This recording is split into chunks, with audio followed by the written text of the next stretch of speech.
Welcome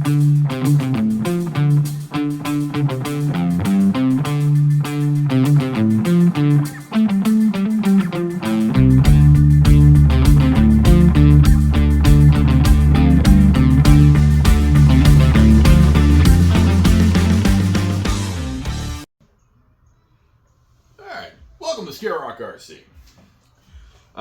So today's video is going to be a little bit of body work. So as you can see, what we got out here is we got a heat gun, we got a soldering iron, and we got our TF2. So pretty much what we're going to be doing is pick this up a little bit. Might have seen the post I made, but you can see on that how we're going to rust, deform, apply dents, whatever else into a hard body. So this process is going to take some patience. You don't want to overdo it, and the tools that we're going to be using today, so we got this heat gun here. This is a Milwaukee heat gun. It's just one that I use at work. It is category number or part number, item number, model number. Milwaukee calls them category numbers. 2688-20. So when you're dealing with Milwaukee, 20 at the end is tool only. 21 is one battery. 22 is two batteries. This is an M18. Got the rechargeable pack here.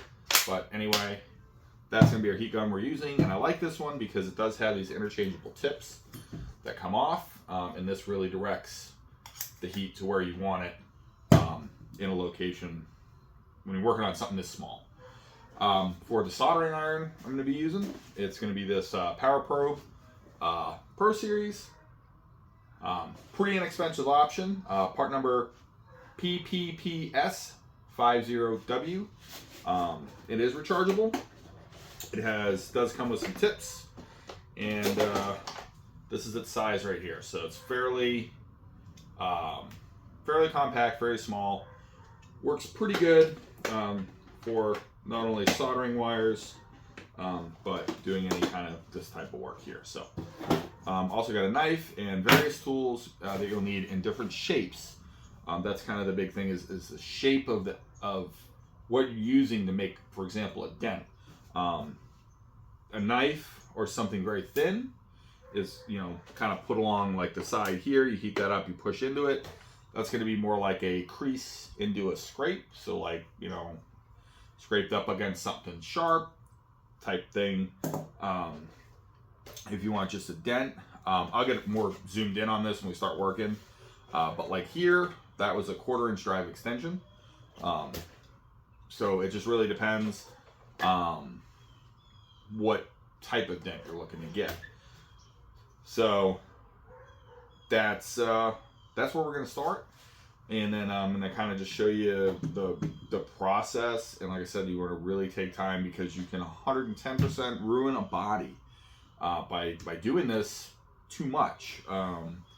These bodies, once they heat up, they become very malleable, and then soldering iron, which is what I use on this back corner here, it liquefies that plastic.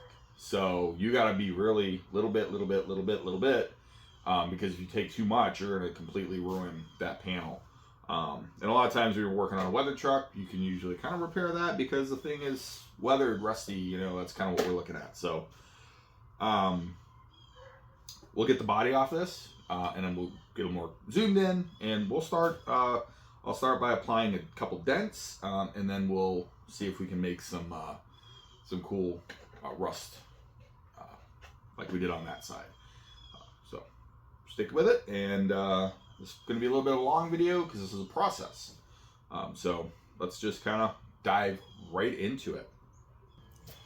All right, let's kind of dive in here. So now that we're a little more zoomed in, kind of show what we did here.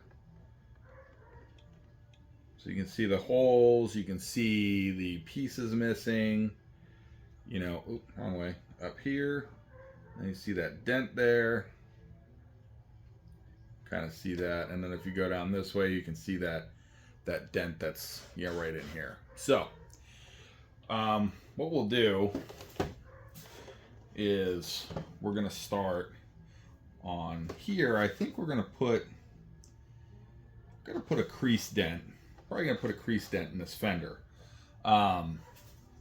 So to start with that, we need to get the heat gun, and then I'm gonna try and keep this in frame as much as possible. Let me see if I can zoom this in some more. Let's see. Where does that put us? A little closer? Even closer? Okay, that's a little better there. So, all we got to do is we got to flip it up, like so. So we want to, I think we're going to use the knife. So we're going to just see how this comes out. So we use the knife, and we'll use the heat gun. So you got to also figure out which direction do you think, because obviously putting it like here, not really gonna do much, but maybe this way, because like you've kind of scraped up on something. Oh, that's not in frame. Hold on. We got you. Okay. So kind of like here, going straight ways, like you've kind of creased up on something. So let's do the backside actually. So we're gonna let this heat up, and I always heat from the backside, and then just gotta kind of let it get hot and malleable. It won't be malleable, but then it'll just hit a point where now it's squishy.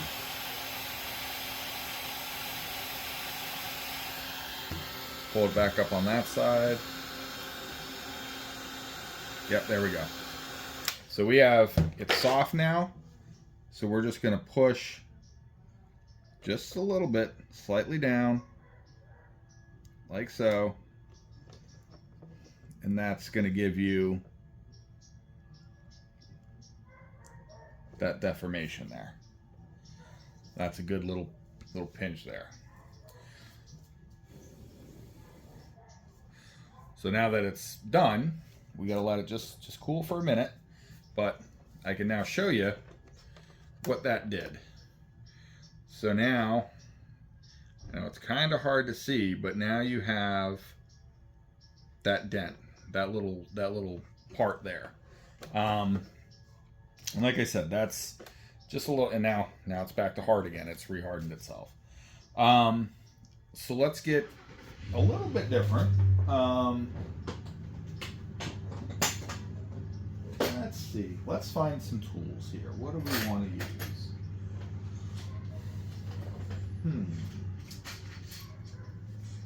This might work. So let's dent. Let's put more of a dent into maybe this quarter panel up top here. So this one, let's heat up. Where do we want to heat this at? Let's put a funny spot in this. So we're gonna kind of dent it up here on this top. And I do gotta watch because we have the Lexan of the window up here. So we'll do a little there, do a little up here, and we'll do a little bit more. Let's see here. Still soft, or still hard. All right, now we've got natural deformation. So we can just push in just a little bit with the screw bit, like that. That's it.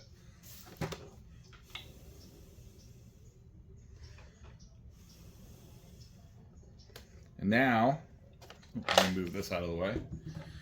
And now we've got a dent. It's a dent. Look at that. So, like I said, this can be very easy. It can be, you just have to really be careful with it, because you can overdo it. Let's do one more. Where can we do this? Let's see. Let's do a dent. So we did a crease, we did a dent. Where else should we do this? Because we're going to do rust holes here. So this is soldering iron time here.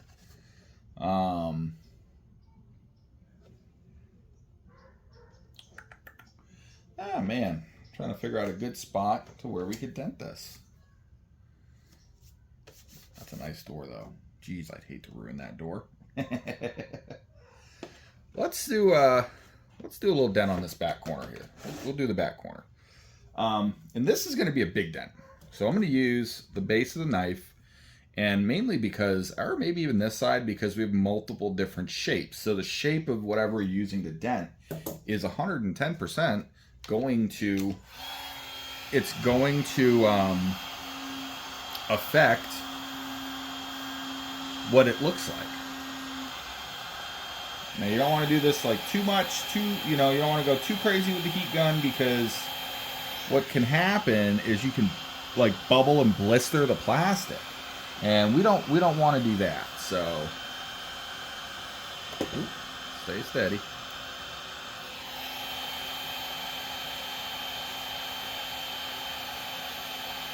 Nice and even heat. All right.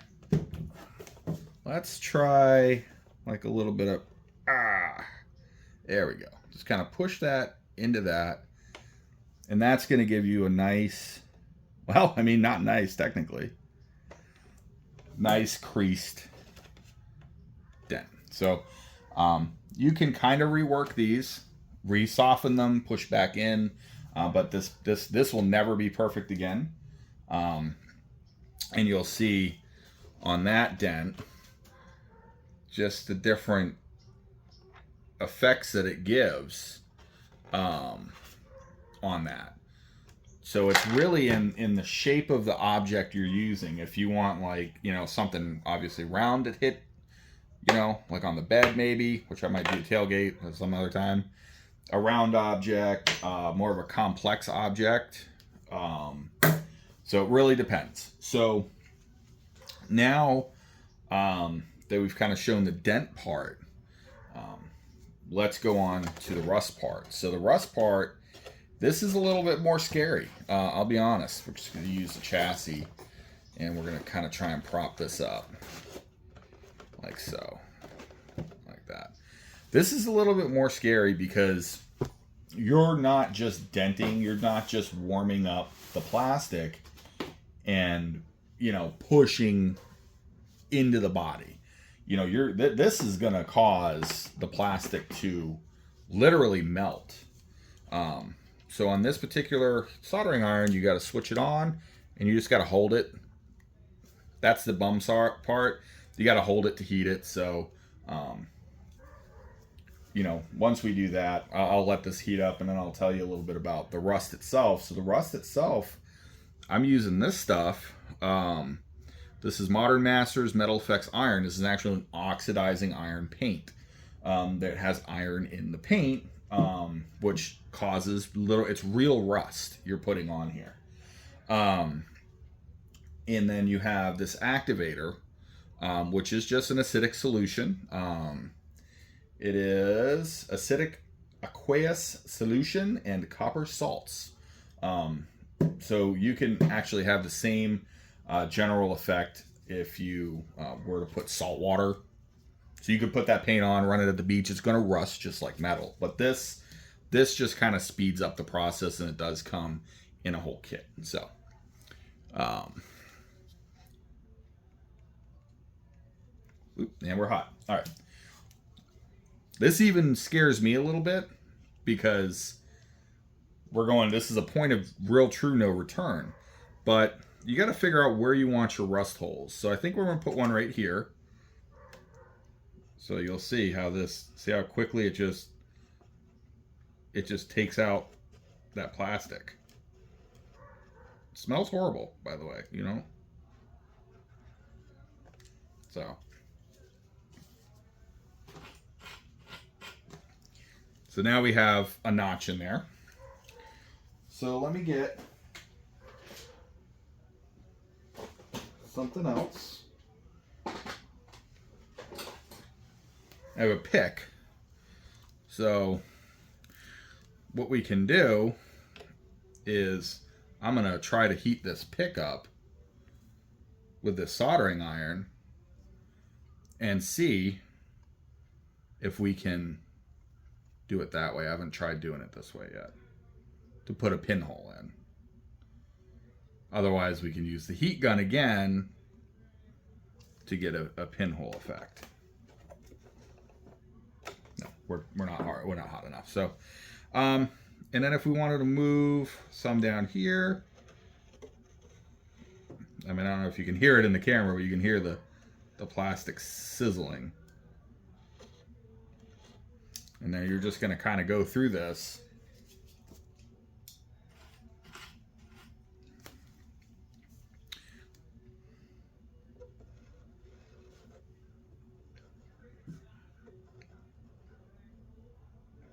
And on this one, I'm just holding it right there.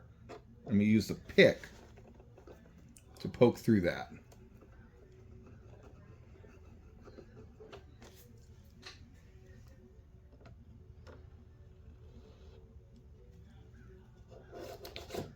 And we poke through that.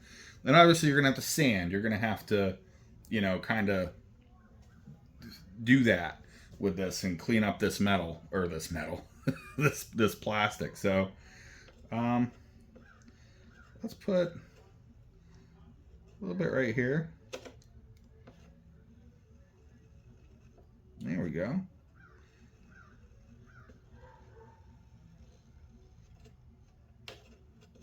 Let's see how it's actually melting the plastic.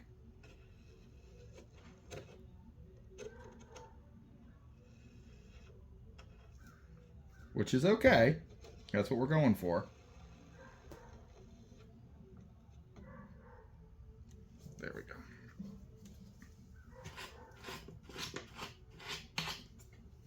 go. Ugh. It does stink, not gonna lie. And I know it looks kind of funky right now, but that's okay, because we got sandpaper. We're gonna fix that all up. So now we got to heat it up, and we're gonna try and get some holes in here. Might have to go from the back side.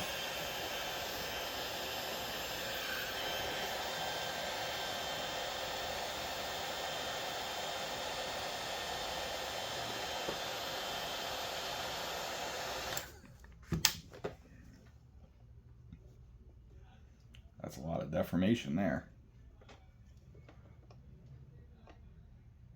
All right, we gotta let that cool off some.